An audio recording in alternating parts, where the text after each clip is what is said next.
This is the first time that I'm doing that. Yes.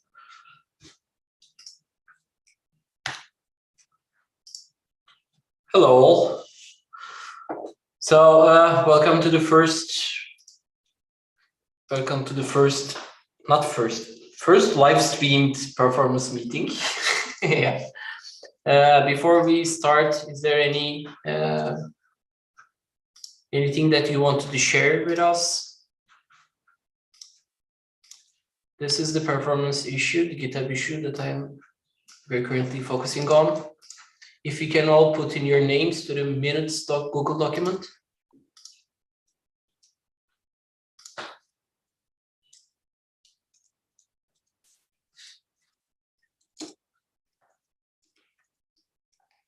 That would be perfect. Yes, so we have a couple of new issues in the agenda, as well as let's welcome Marvin from Preact team. That Marvin is going to talk about the module resolution insights that they gained. So let's start. The first issue on the agenda is the start time performance regression from upgrading from 16 to 18. That's the issue in the Node repository. I'm sharing the issue. This was referencing the performance regression from 16 to 18, and Joey did a couple of optimizations, and maybe Joey can tell us what the current state is. Yeah, the regression has already been fixed on the main branch, so just need some backports to the 18. The one of them has already been backported because that's like simple, but the other fixes would probably need a rewrite instead of a backport. So I'm still working on one of those rewrites. And we don't have a backport for 18, right? Not yet. Okay.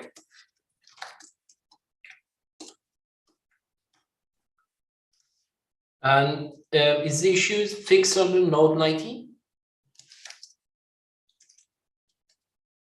I think so, right? Which one? This performance regression is fixed and released on the latest Node 19 version. Yes, it's on 19, okay. but not yet on 18.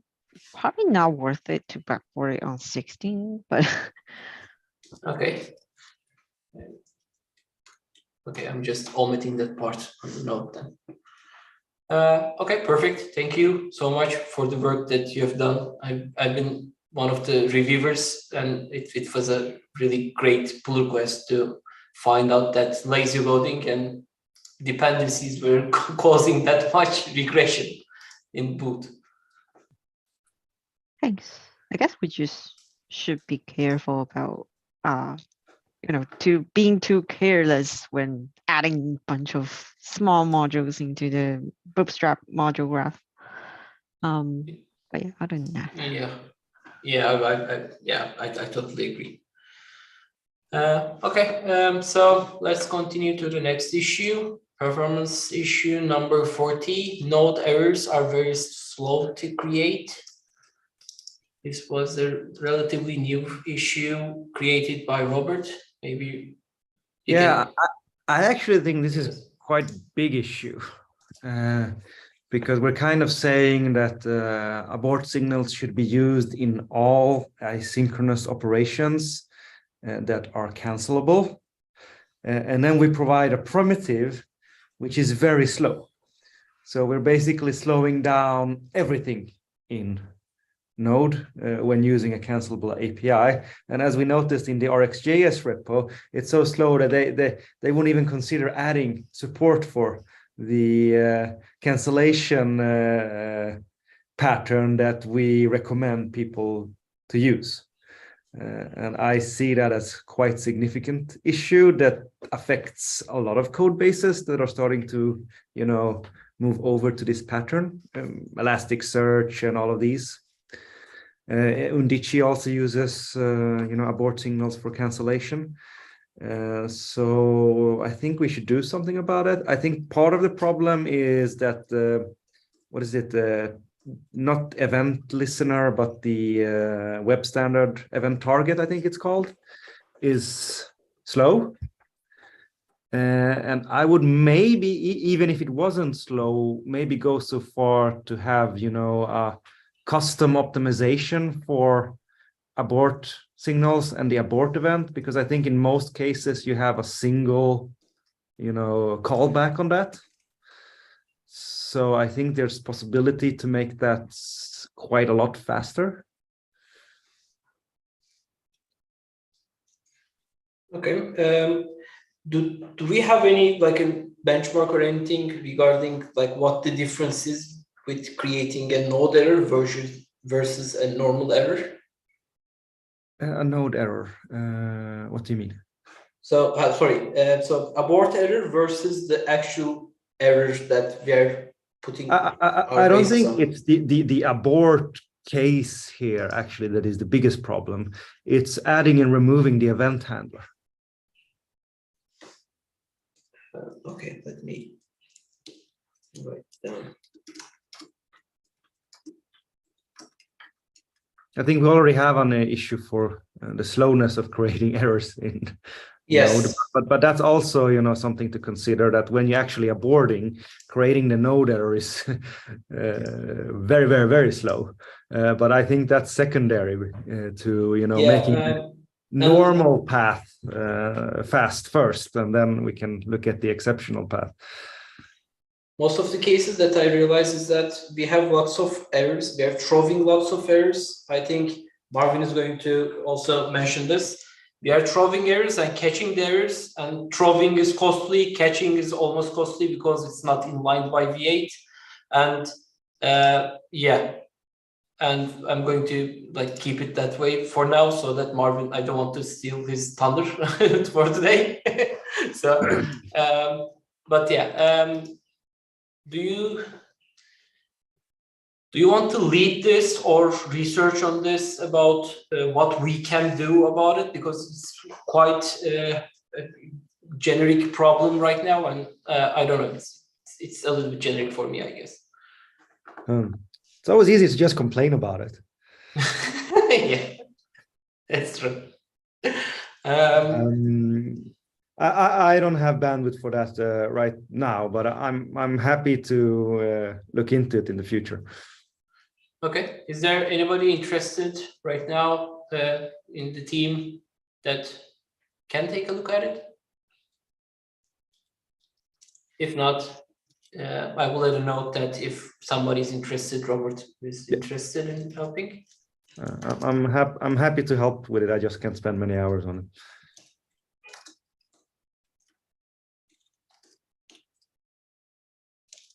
Okay, perfect. So yeah, let's continue to the next agenda item, module resolution, number 39. Let me share the link here. Yeah, maybe I can give like 2 sentences on how this came to be and why it was important.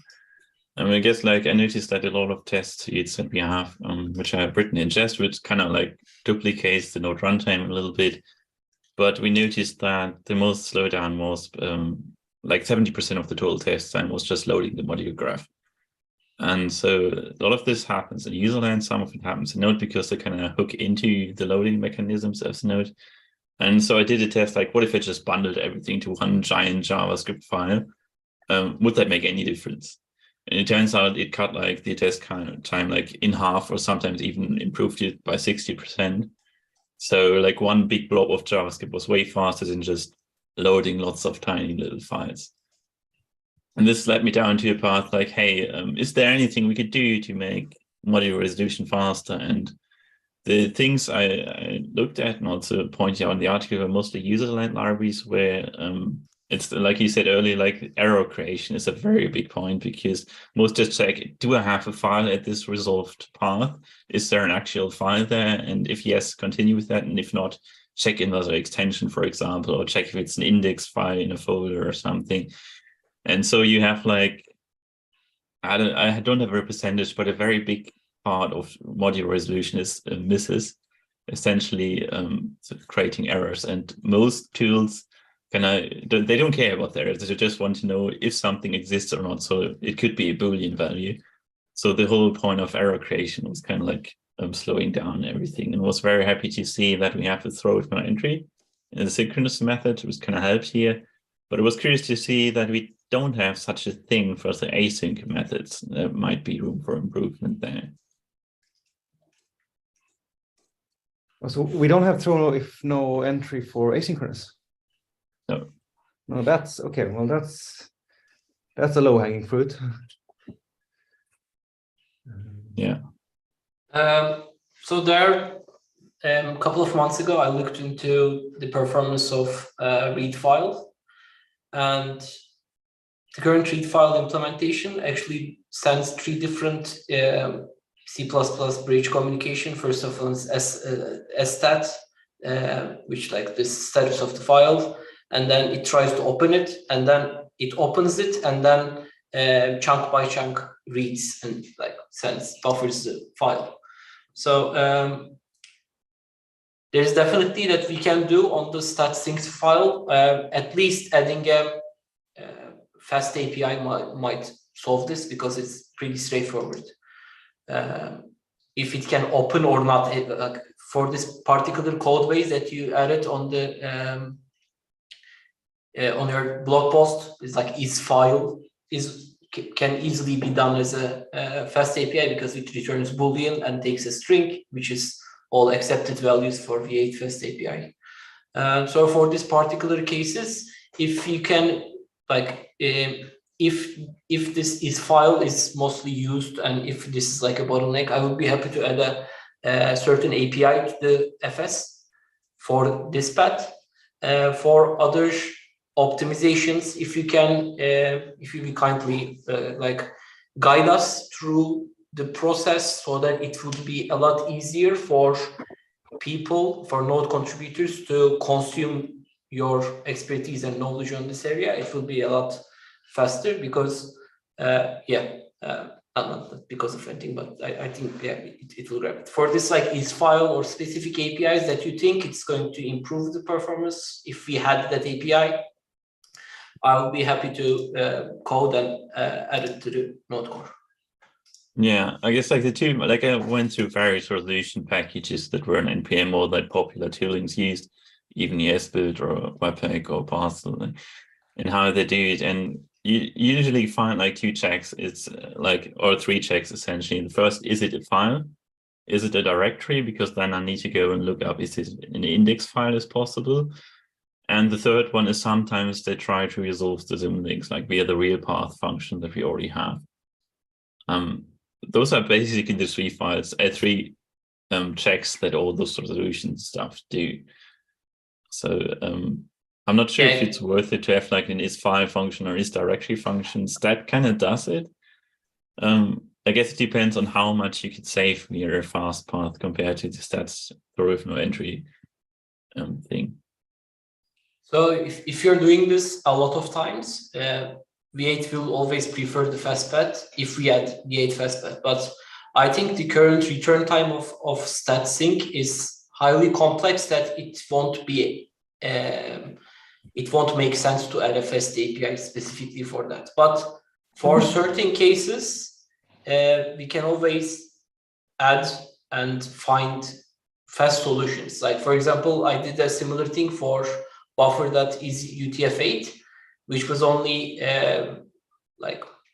which was initially used by only WebSockets and other libraries, but it's creating a lot of impact. I think Joy is raising. So the stats object is actually assembled from a typed array that gets synchronously updated in the native land.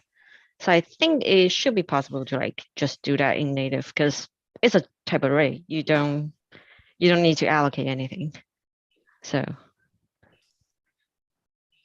Okay, so if we just pass the typed array as an argument and then mutate it, then we can make this fast API then.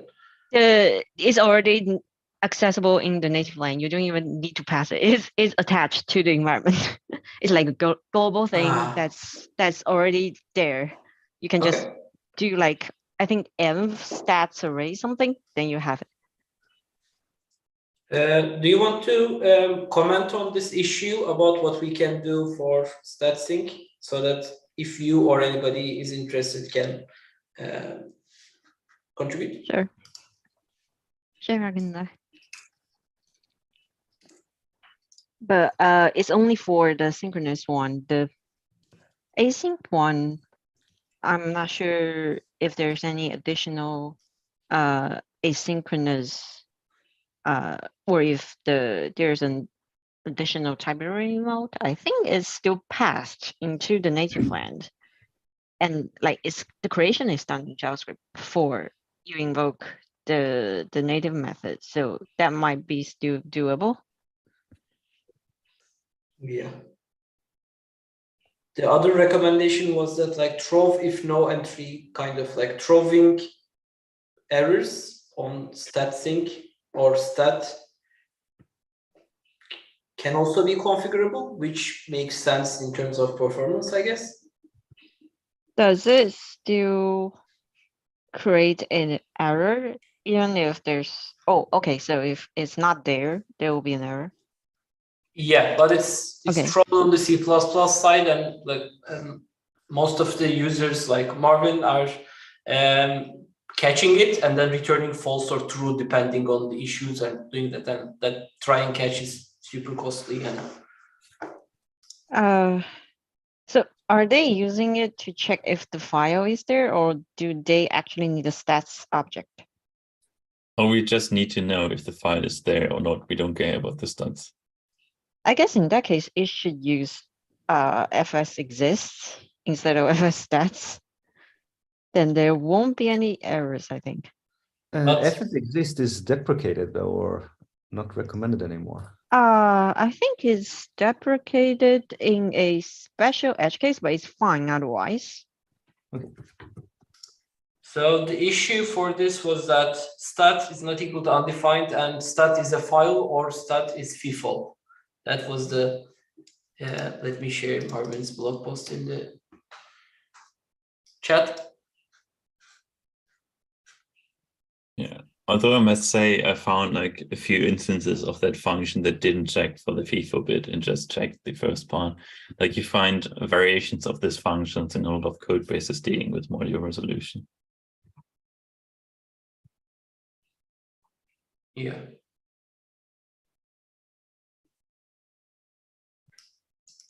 Actually, there's a parameter called trove if no entry inside fs.sync.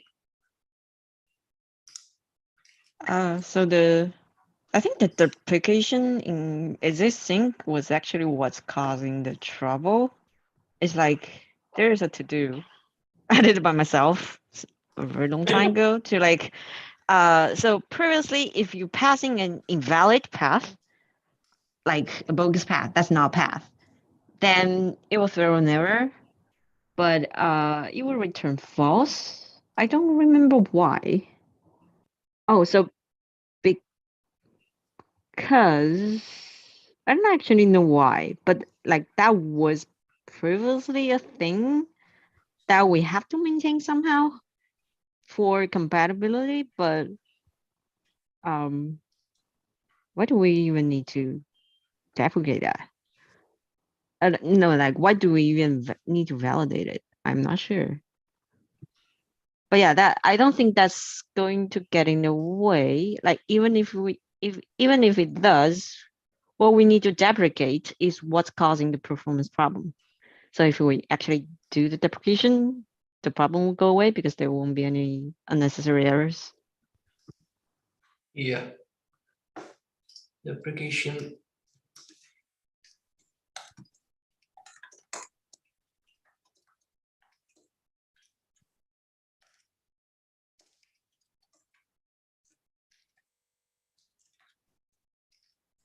I'm adding that to the notes. And also, if we added a second parameter to fs exist sync function for whether checking if it's a file or anything else, I think that would also improve your particular function too.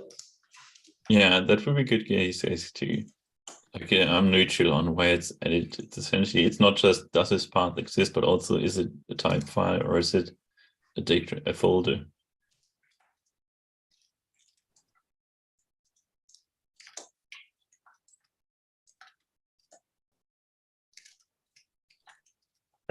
If you can create an issue in either Node Performance or Node Core regarding what you think is a good recommendation, is a good API for this, I'll be happy to take a look at this. Yeah, will do. And the last part of your blog post was mentioning about how caching should be done because searching for different extensions was costly, right? Yeah, exactly. I'm not sure if how much Node is affected by that. I haven't checked. It's mostly like userland libraries who just repeatedly resolve the same path over and over again. And like in most of front-end projects, like there's a lot of aliasing going on, like various packages, you have to resolve export maps and extensions. So there are some steps involved to that. And typically like one resolve call expands to multiple file system calls. And doing that repeatedly can be very costly. Yeah, I think the most hard part of this problem is when to invalidate a cache and when to validate a cache. And I don't know. I don't have any in-depth knowledge in file. Maybe Joey or Robert can answer that. If it's possible to cache. Caching file system stuff, no, I mean, once you've called it once, the next time you call it, it might have changed on the file system. So then you need to hook into some kind of notification from the file system to ensure that the cache value is correct. Sounds like a rabbit hole. Yeah, so that's true, and that's hooking stuff is so the hooking stuff in Linux is so libuv doesn't handle that correctly, recursive watch file. That's why I literally spent 3 weeks on just adding recursive option to watch file. But yeah. Yeah, I don't think that's an option to go down. Leave it to userland to cache them, and then they can choose if stale values are acceptable and how stale they can be. Okay. Yeah, it usually makes more sense for the users to actually do the caching because they would have more knowledge about what they're actually doing this call for. Actually, the correct way of doing this is you open the file, get a file handle, and then you do stat and read the file, etc. once you have the file handle. Because if check if a path exists, and then open the file, it might not be the same file anymore because the file system underneath. So the only way to guarantee that you have a consistent view of this is to get the file handle. And then, even if Linux renames or the operating system renames or overwrites it or whatever, you still have the same physical file. What do you all think about adding caching support, but also adding invalidating that cache through a path prefix? So for build systems, caching is really important, right? So let's think about I was thinking about an API to add like a cache boolean true kind of parameter to the read file function, and then calling fs.delete cache function with a specific path. And if the cache values are starting prefix with that value, then it would give the build systems an interface to cache them without having those certain checks, because checking them on the JavaScript side is also slow, whether I should cache it or not. If it's cached, that's also costly, right? So you mean some kind of timestamp or like the like, kind of stamp that make users to for like providing that kind of API for them? yeah, but we don't need to care about how the caching is done. We just cache it or providing a way to delete it so that they don't have to check it. So if they don't want to opt in, that's fine. That's the whole user land. If they want to opt in, but they want to invalidate a cache before doing a certain path, then they can provide an absolute URL of the parent folder, and then all of those cached inputs that start with that parent folder might be invalidated. I don't know. I'm just thinking out loud. I have a hunch that this will be very difficult to support for niche platforms. So it might be a better idea for them to do it on the user land so that, you know, they can just say, oh, we only support Linux and Mac OS and maybe Windows, and that's all. We don't support, I don't know, Smart OS. Yeah, that's also a problem. So if we can't address the caching problem, then we can address how to make caching or searching for like the overhead of caching it a lot less of an issue, I guess. Just to reiterate, the overhead of caching wasn't the issue. The issue was that there was no caches at all. Yeah. So, and I'm kind of, what I'm getting from this discussion, it kind of makes sense. The tricky bit is when do you invalidate that? And it might be something that is best done in userland because they know, in the case of like bundling tools or linting tools or whatever, they typically have in watch mode a watch listener anyway, and whenever something watches, they invalidate cache for certain entries. Yeah, but so the issue with that is that if you do it on the userland, then if you have 1,000 files, searching through the cache, if I have a cache for this or not, is also a super big problem. If you do it by array, then it's really bad. You can do it with map or blah, blah, but at least then you're storing it on the memory, and it's, yeah, JavaScript side is always slow. So I was thinking about like providing necessary features to make caching a lot faster for JavaScript userland, but I don't have any solution for this, at least for now. Yeah, that's a good point. I feel like this might need more brain power. Yeah. Okay. So is there any other comments on this? Yeah. And no, yeah, I guess like one thing I could also add, I'm not sure how applicable that is to actionable things, but one thing I noticed is in the example, like the module graph, as it becomes pretty big, it's a big problem to resolve everything and load everything. And so the next question is, can you short circuit that somehow? Because you know some branches are not needed. But it's a bit tricky to do in the way current code is written when it comes to ESM, because most just have the top level synchronous import and it just goes through everything despite the function maybe not being used. And that's also one aspect, because why bundling everything got faster, because it kind of dropped all the code that wasn't needed. And so because the bundler knows, okay, even if it's a static import at the top, I know this is not used, so I can just kill it completely. And that's not something you can easily do in native ESM. So I guess like what I'm saying is for every bigger project I've worked on, the module graph becomes a bigger and bigger issue over the size and depth of it.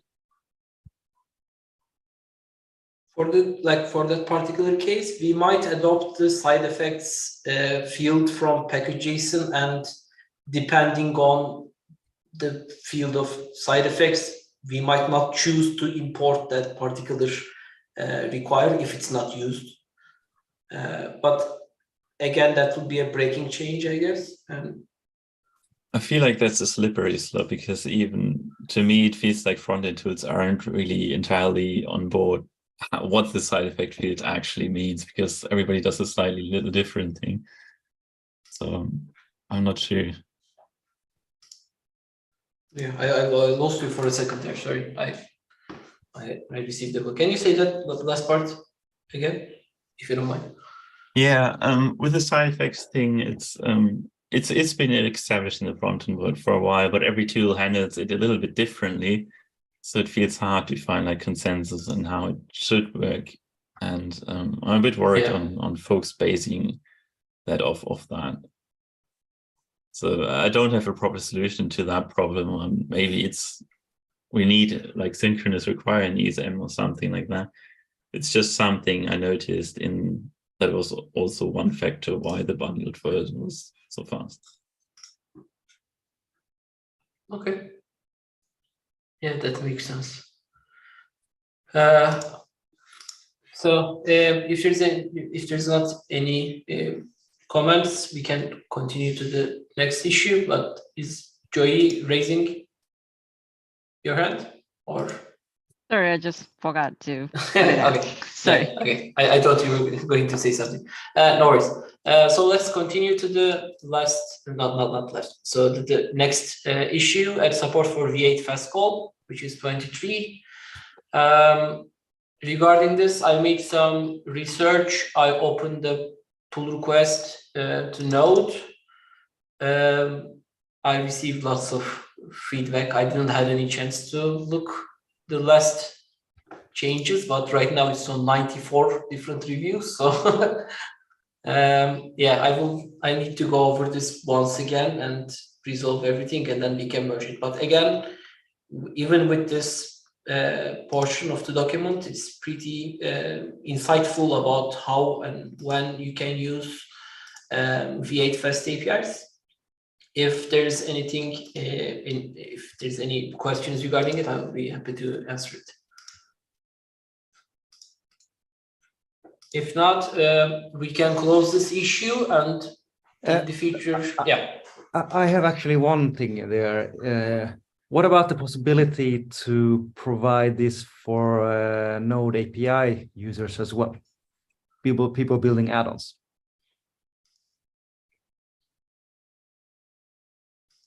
Yeah, the V8 side, I think it's possible, but I didn't work with an API, so I'm not the correct person to ask this. But could we ping someone from the Node API team about this?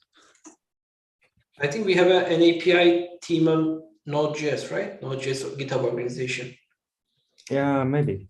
I actually don't know, but I can also ping them. I just thought that might be the last missing piece in that complex. Okay. Yeah, so let's keep the issue open then, and if we can or can't add it to an API, then we can close it or open a new issue, but let's keep the current issue here as well.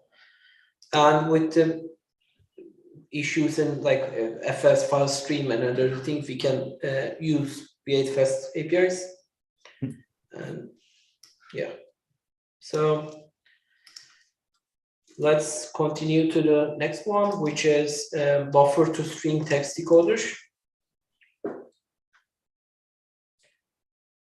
This feels like a fight between buffer to string and text decoders, but for large strings, text decoder has won this, but for small strings, the overhead of overhead of changing between C++ is causing the issues.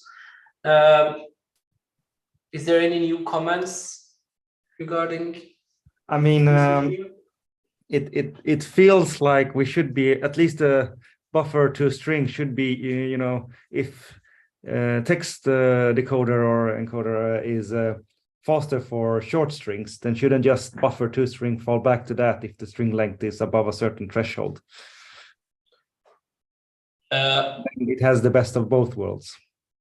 Yes, we can do that. I guess so. The toString functionality is quite complicated, by the way, because it supports all of those different encodings, and switching between encodings are optimized in the JavaScript userland of Node, but it is slow. So if you care about performance, I think you should always use text decoder and encoder instead of buffer to string. Okay, that's also a fair guidance. Yeah, because like improve the docs. Yeah, even yeah, that's a really great recommendation.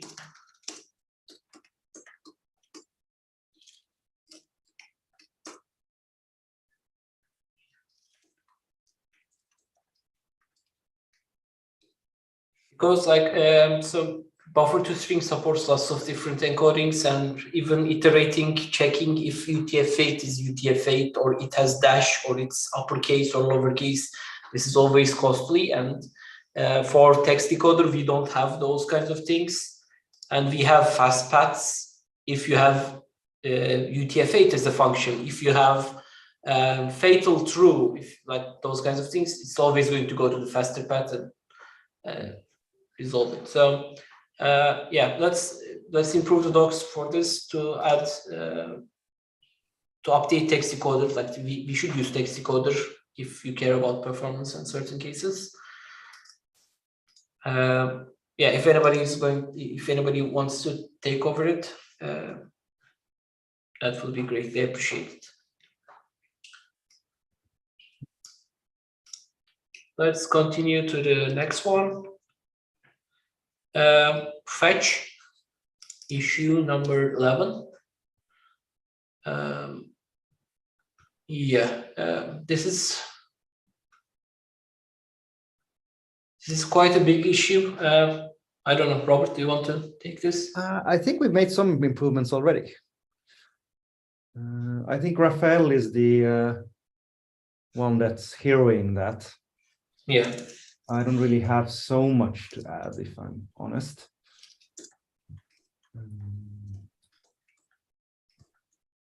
Okay. I feel like we should close this issue for now. If there is anything much more specific to dive into, let's say if it's a regression or if you want to improve a certain path, I recommend just closing this issue and opening a much more direct issue. Okay, so closing it. Let's continue to the next part. What we use streams. Issue number 9. I sent you the link. This is mainly because of like fetch is slow due to wet VG streams. Raphael invested a lot of time on this. The conversation is still ongoing. I think let's skip this issue for now for this meeting, and next time Raphael is here, then we can focus on this. Yep.